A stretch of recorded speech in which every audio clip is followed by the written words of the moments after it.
afternoon, ladies and gentlemen. Welcome to D.G. Wells Books in La Jolla, California. This afternoon we're honored to have Andy Friendly here to discuss his memoir, Willing to Be Lucky, Adventures in Life and Television. Andy Friendly is an Emmy-nominated producer, writer, director, and programming executive. He is currently on the board of counselors of the USC Shoah Foundation and is a past president and current board member of the Saban Community Clinic and the Hollywood Radio and Television Society. He has taught as an adjunct professor at his alma mater, the USC School of Cinematic Arts. Andy Friendly, in his memoir, takes readers behind the scenes of the TV and movie business, beginning with his iconic father, Fred Friendly's pioneering work in television news with the legendary Edward R. Murrow, through the extraordinary film and television career of his wife, Golden Globe-winning actress Pat Crowley, right here, as well as Andy's own dramatic and at times hilarious adventures working with many of the most talented actors and legends in the business, from Richard Pryor, George Clooney, James Cagney, Paul McCartney, along with news and talk legends such as Tom Snyder, Tim Russert, Dan Rather, Oprah Winfrey, and Vin Scully, among dozens of other top stars. Ladies and gentlemen, Andy Friendly. Great. Is the scotch open, or are we going to? I didn't, but I can open it. No, it's we'll okay. open it later. Just a joke. Let's get the scotch going. Hi, everybody. Thank you for coming, and thank you, Dennis. This is the coolest bookstore I think I've ever seen. It really is. And thanks for blowing up the pictures of Pat. Those are some of those are in the book. I don't know where you found all of them, but I don't have all of them, so I got to find out where you got them. I'll give you that. Those are awesome. And I want to thank Joe Vecchio for introducing me to Dennis and all of you and this great radio show, and for the wonderful interview you did a couple of weeks ago on your wonderful show. So thank you, and it's an honor to be here. It's an honor to be in the presence of this man right here, Dick Enberg, who is a hero of mine and a true broadcasting legend. And Judge Lee, who is a good friend of my dad's, and which means a lot. We just had some lunch and talked, and it's great to be here. I love this place. Pat and I love it. I'm going to ask Pat a few questions, and you guys can too.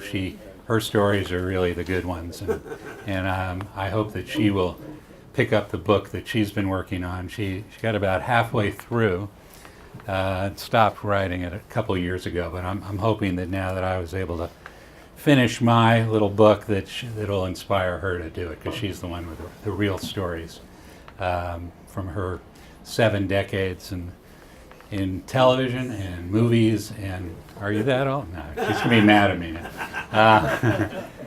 But she did start when she was 10 modeling, and she was on Broadway at 11 and was signed to Paramount at 16. A Paramount scout saw her in a Broadway show and signed her to a 3-picture deal at Paramount, and she starred in a movie called Forever Female with William Holden and Ginger Rogers. And she didn't just have a little part, she was the co-star at 16. It was written by the Epstein brothers, who wrote Casablanca as well. And it's a really good movie. If you guys get a chance, check it out. And she's pretty good in it.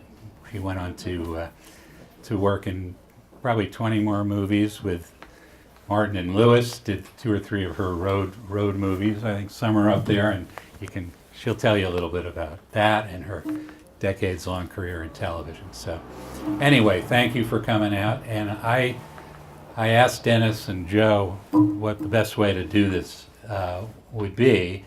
I don't want to bore everybody to death by reading a lot from the book, so I just thought I'd tell you a few stories from the book and answer any questions. If you guys have any thoughts or questions as we're going, just raise your hand and we can talk about them. Do my best to answer them.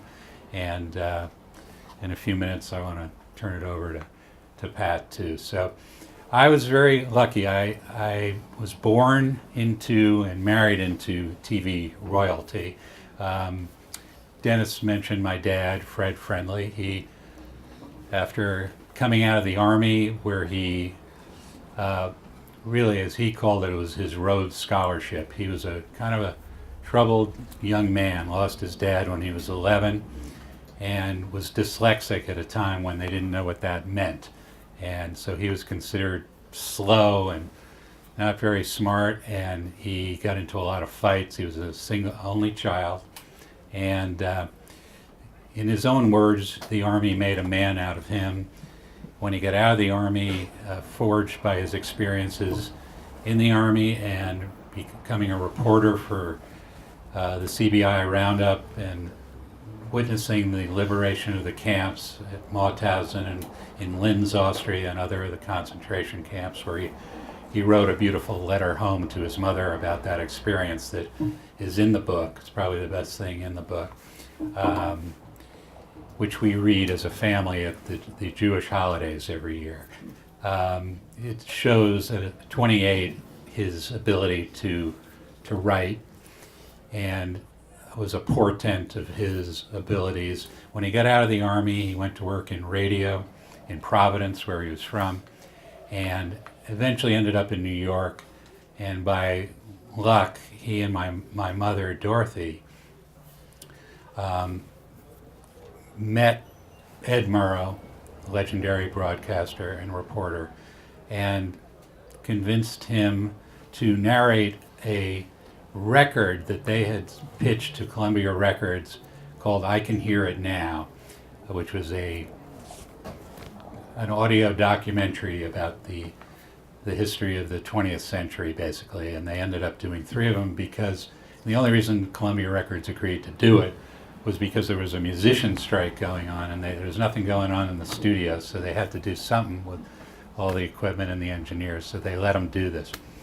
And that was the beginning of the partnership between my dad and Edward R. Murrow, which some of you may know about, but became an important partnership in the early days of television news.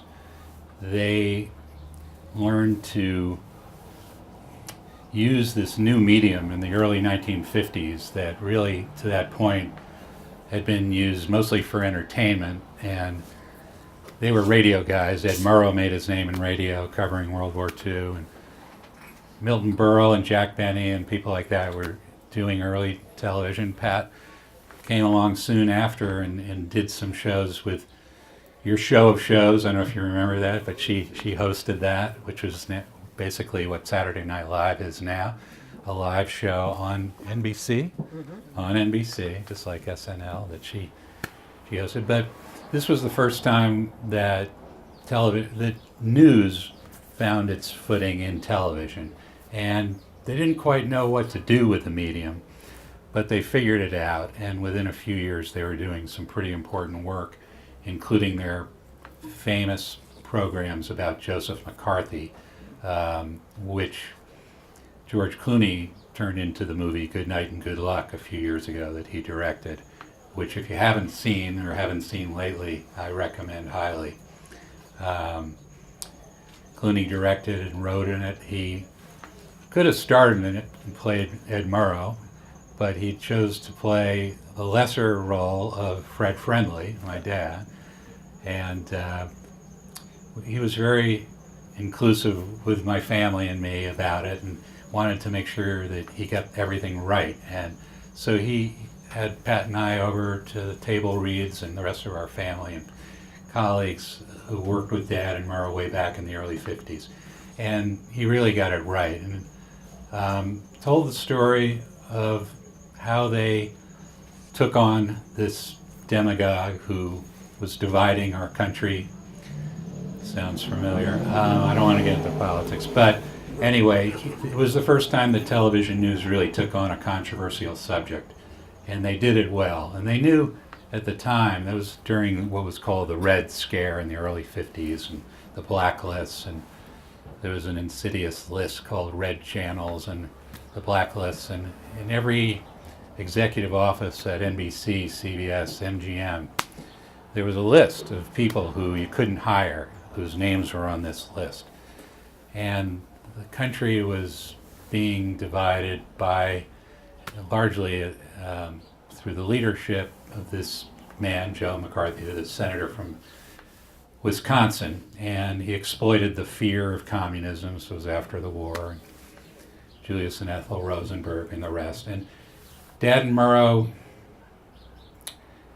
figured out a way to use this new medium to tell the story, and mostly in McCarthy's own words. They spent a year just gathering up his speeches on film. And CBS was very nervous about it. They didn't want to get in the middle of it. They tried to avoid it. Ultimately, when they did the program, CBS wouldn't take their normal ad, which they usually did for it was called I Can See It Now. It went on to be CBS Reports. Usually they take an ad in the New York Times. They wouldn't do that. Dad and Murrow took an ad on their own and put it in with their own money. They knew that their careers, that their livelihoods were at stake, because McCarthy was a scary guy and he wielded enormous power. And they had the courage to take him on. They knew that the way to do it was to find a small story and tell that, and then the bigger story. They found a guy named young lieutenant in the Air Force, Milo Radulovich, 26-year-old from Indiana, clean cut, nice young man, who had been decommissioned by the Air Force because his father and his sister were on some list that they had associated with the Communist Party. They might have gone to one meeting or an ACLU meeting or something, which at that time McCarthy said was a front for the Communist Party. And this was the times we were living in. And so the sins of the fathers, even though those sins were non-existent and didn't really exist, led to this young lieutenant being decommissioned. So they went to Indiana and talked him into appearing on their program. And he was reluctant. Everyone was scared. It was a scary time. It was scary for my dad and Murrow. It was scary for Milo Radulovich. But they got him to do it, and they put the program on the air. CBS withdrew their ad. They didn't want to see it in advance. They normally watched every program in advance, but their executives said, we don't want to see it. That was the climate. And they did a terrific job. And I thought I'd read, I'm not going to read much today because that's boring, but I thought I'd try to read Murrow's summation of that program. See if I can find it here. It's just a paragraph. Was Paley the one who was really against it? I think Paley was torn. He loved Murrow and he loved CBS News and everything that it stood for, and he was a great guy and a hero in our country's history for starting CBS. But he was nervous. Advertisers were dropping out. It was a time of reckoning in the business, and that's why I think he had mixed emotions. He was proud to be presenting it, but he was also nervous because the shifting dynamics of the business and the country, and no one knew how this was going to end up. People were losing their jobs, their livelihoods, their families' livelihoods, committing suicide.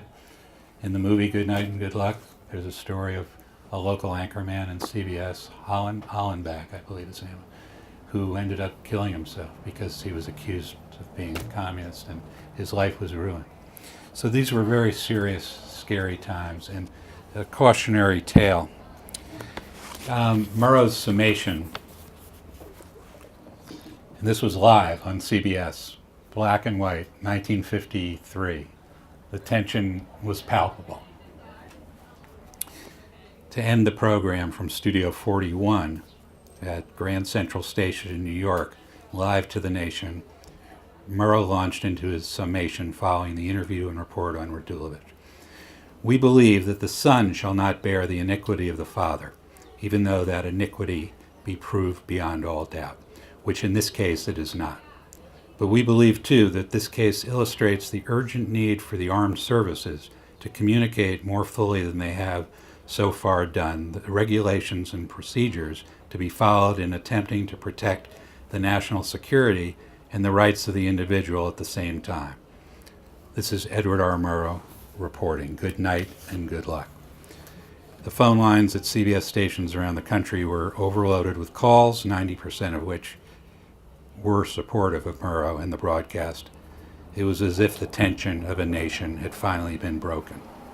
A few weeks later, Radulovich was fully reinstated as lieutenant, and Secretary of the Air Force Harold Talbot issued a lengthy and supportive statement about him.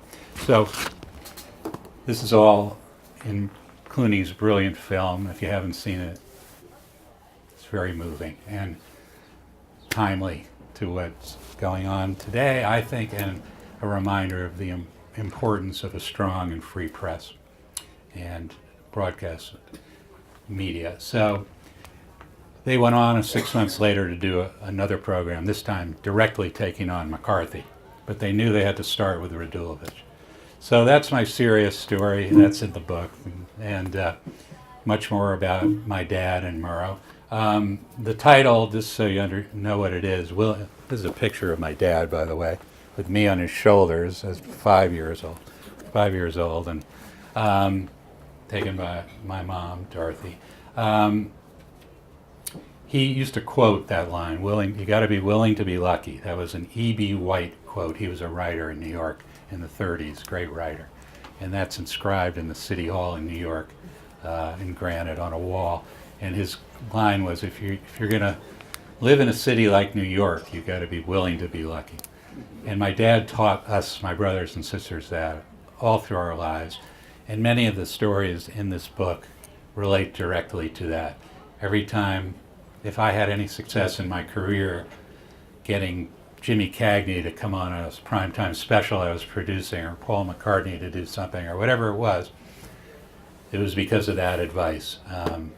The Cagney story, very briefly, I was producing some primetime specials for NBC when Mr. Enberg was the big star, as he was for many decades of NBC Sports, doing all the Super Bowls. And we did 3 specials. They were like the Barbara Walters specials, and they were in prime times. Tom Snyder, you may recall, hosted the old Tomorrow Show, where Seth Meyers is now, and he was an anchor on the news, and he had a primetime magazine.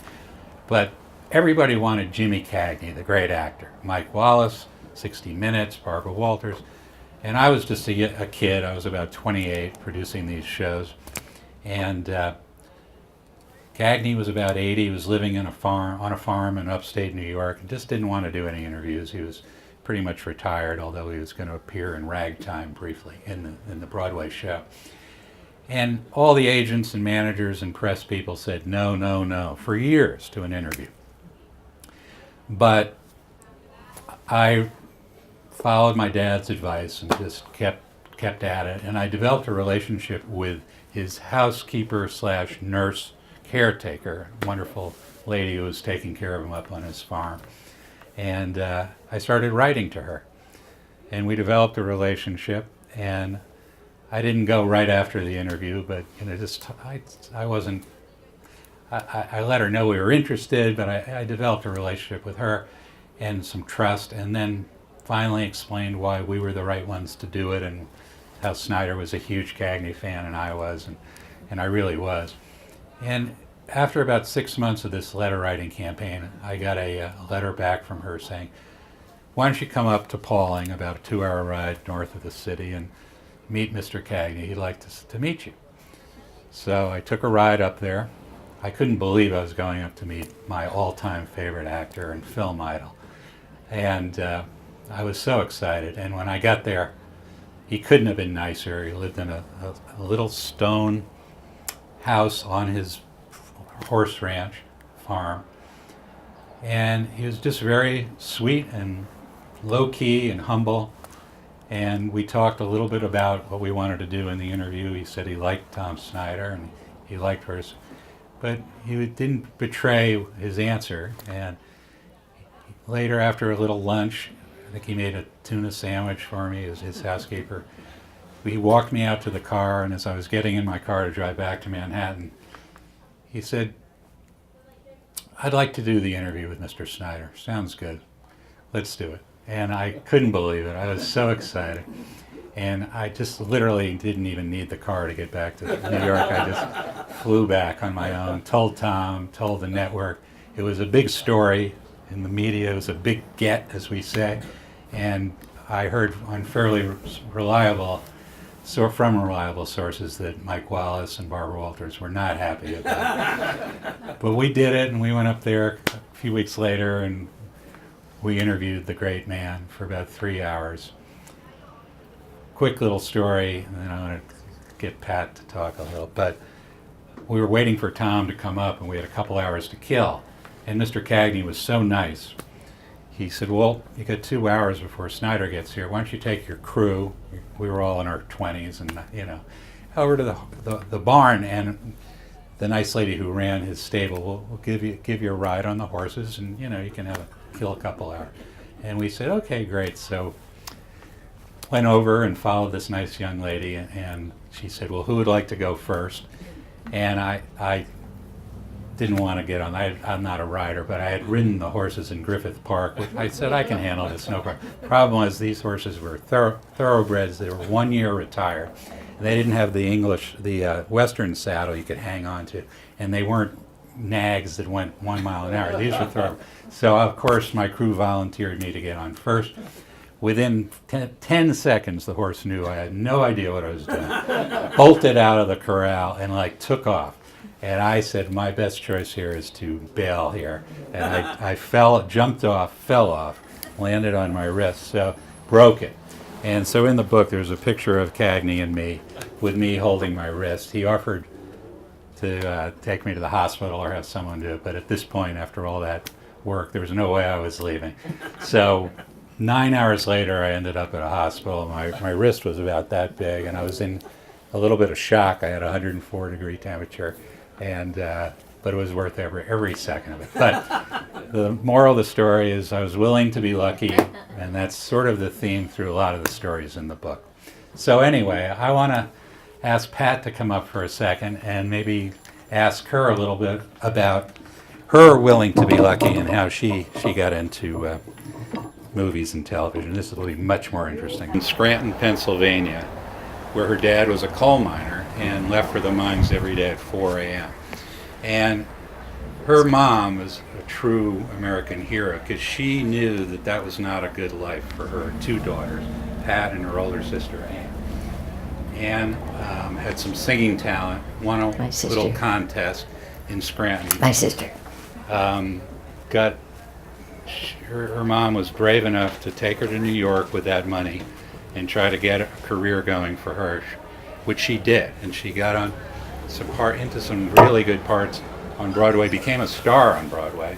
I'll let Pat tell you about that. And within a few years, they sent for Pat, who was running a house for her mom and for her dad, alone.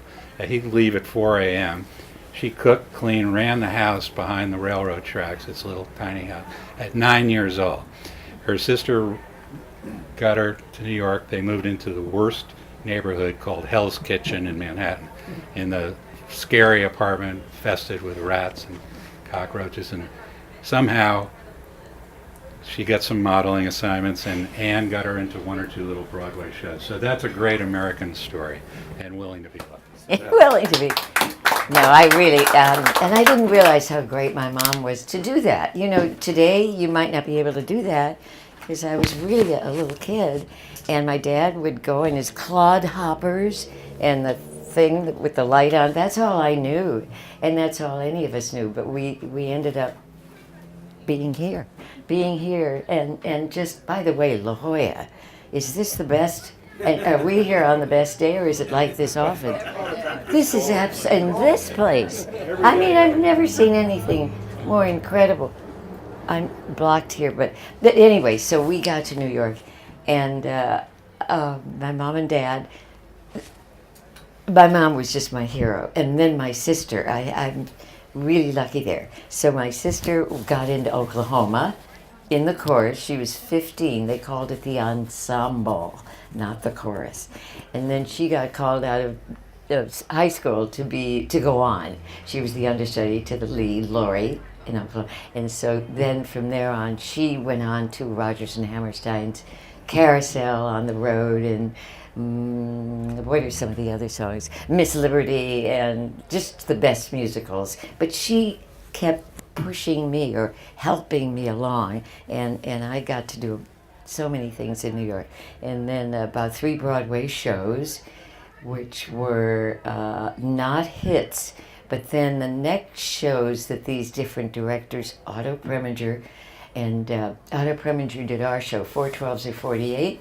We ran for 2 nights. 412s or 48 add up to 0, which was one of the review headlines. But then Otto Preminger went on to produce and direct The Moon is Blue right after that.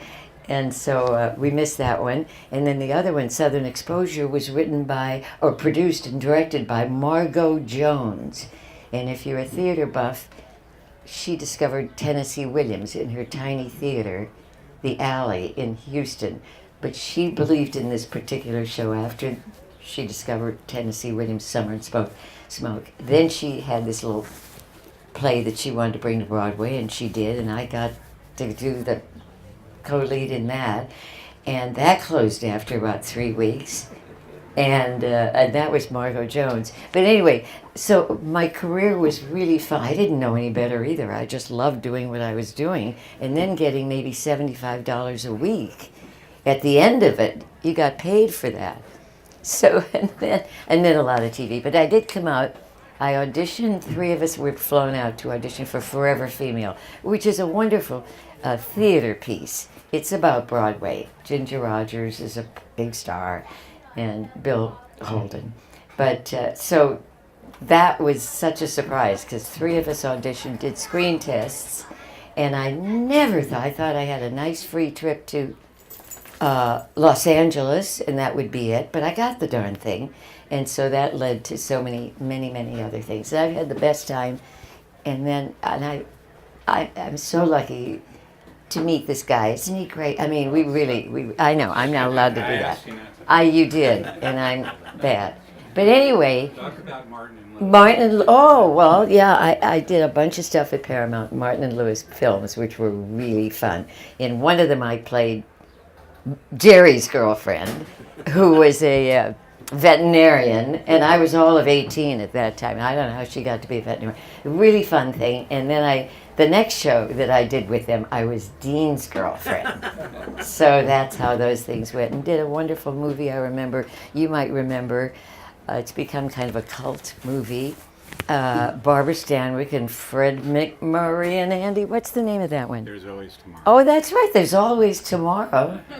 And that was done by Ross Hunter and Jacques Mapes, who did all those really soap opera type of films that were so good. And so from then on, I did a whole bunch of TV. Please Don't Eat the Daisies, if you remember that, by Jean Kerr. And got to play a writer who had 4 kids and a big dog and a broken down house. Perfect for me because she was not a great housekeeper. She just kind of wore pants for the first time for a mom in a television sitcom. And we also had a double bed, which was the first time they ever had that, whether that means anything to anybody or anything. But it was fun to be in on a couple of firsts. So here we are in this incredible paradise you all live in, and I am proud. I have to say that about the book. Okay, that's enough of that, Pat. Yes, absolutely. I didn't know any better. I thought that was the way everybody lived. You know, with their dad going off and in and out those wooden elevators down to the coal mines. He didn't mind the coal. He was a sectional foreman. But it was the way it was. That's all I knew. When that's all you know, when you grow and learn, and you really appreciate everything. I think, don't you, Dick? You really appreciate things, and that's kind of my thing. And we have 2 kids, boy, girl, and 5 grandkids, and one of the grandkids is a lawyer now. And they're all working, thank God. They're out of college. The youngest just graduated. But you're right. I mean, I do lie in bed sometimes at night, and I replay the tape of my life, which I didn't do until, maybe 10 years ago, 15. And I kind of go over it, and did that really happen? And I remember it so vividly. Not everything, but a lot. Yeah. Where's your mother and father from? My mother and dad actually were born in America, and they were born, my mom was born in a place called Carbondale, Pennsylvania. Isn't that a great name? Carbon, Black Dale. Sounds so sweet. But it was anything but. It was a coal mining town. And my dad was born in Scranton, but we lived in Oliphant when they were married. The grandparents were from Ireland. And Andy took me to Ireland about 5 years ago. I'd never been. He said, well, you got to see your country. And we don't even know where we think Cork, County Cork, because there are a lot. Crowley name there is like Jones or Smith here. It's very, very common. But thank you for asking. And you know, I'm so mad at myself. And my sister is too, who is still alive. And you know, she married Jim Simpson. Oh, she did? Yeah. Her husband passed away, and his wife passed away. They were all great friends. Jim Simpson was an incredible sportscaster, too. He and Gowdy at NBC were one, too. That's right. Jim Simpson, the nicest guy. And my sister was married to a fabulous doctor for 47 years, and he passed away, and Jim's wife passed away. And they were, you know, it was never anything before, but then they got together, and they were married. He passed away last year. So, anyway, ask me about Fred Astaire. What about Fred Astaire? What about Fred Astaire? No, I saw this in Paris, and I've been the biggest fan of Fred Astaire, Gene Kelly too. But look, it's a top hat and gloves and a cane. Okay, so I got so lucky, willing to be lucky. I got a call to work in a film, and it was the last film Fred Astaire did, and Helen Hayes. Am I too close to this? Okay. And it was called Upside Down, Family Upside Down, about this wonderful couple, Fred and Helen, and he was kind of not doing great, and Ephraim Zimbalist Jr. was his son, and I was married to Ephraim Zimbalist Jr., and Patty Duke was his. So that was, the five of us did this film for Ross Hunter and Jacques Mapes, who did all those great films at Universal. Well, I mean, talk about lucky and thrilled and happy to work with those two people, and Ephraim and Patty, of course. But Fred Astaire, and he was playing this lovely guy who was we had to put, it was the family upside down. We had to take care of them. They had taken care of us, and now it was time for us to take care of them. And just to be in a scene with this man, he was so conscientious, and so was Helen. But in his contract, he was allowed to have from 1 o'clock to 2 o'clock off because he had a soap opera that he watched every day. And that was his lunch in his dressing room, so he could watch that. But the two of them were on the set before anybody else. I'd learned that from Barbara Stanwyck, too. But they were like the most professional people. So, did the movie, really, really darling movie, Family Upside Down. So I, nervy, broad that I am, I said, I'm going to have a dinner party and entertain these people. The producers, Helen, Fred Astaire, Ephraim, Patty. So I asked Fred if he would like to bring somebody. He didn't. He came along, and that we live in a place that is like some of these streets in La Jolla. You get to one street and it ends, and you're up and roaming around and you can't find it.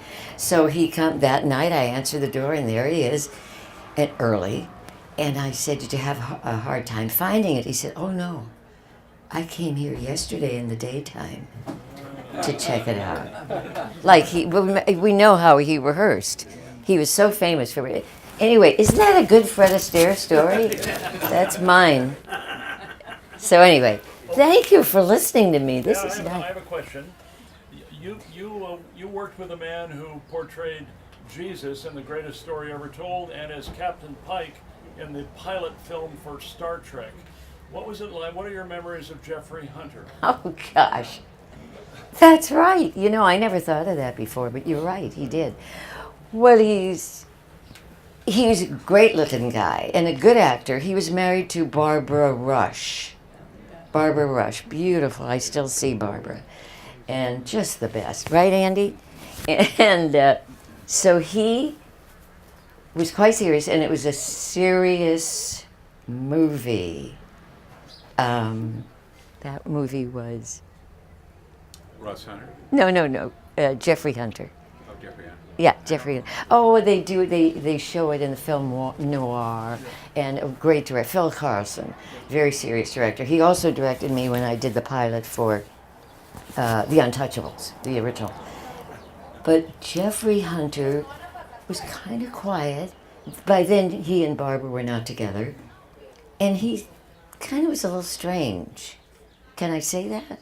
But it just was a little odd. And so we never really talked a whole bunch, which you can tell, like to talk. I like to know people and understand, hear their stories. I love everybody's stories. What about Twilight Zone? So Twilight Zone. Yes. That was. Are you sure, Andy? This is your thing. By the way, there's a whole chapter on Pat in the book. What am I going to do? I can't.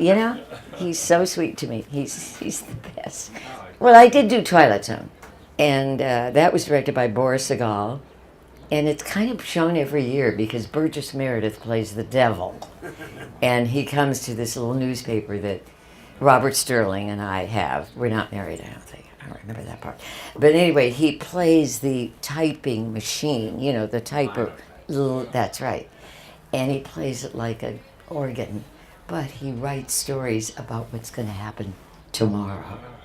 And that's the gist of it. I mean, Rod Sterling. Sterling. Well, Robert Sterling, yeah. He played the husband. And it was Sterling. I mean, was he a genius? How lucky. How was Burgess Meredith? Oh, you know what he did? It's like a ventriloquist. I'm up here like a ventriloquist, right? He would go home after working so hard. If you ever see the show, he's typing and he's doing this. He's got this crooked cigar and he's got dialogue that never stops. He just talk. He left the set every night at 6:30, 7:30 at night. He went to Charles Lawton's home because Elsa Manchester was dying of cancer.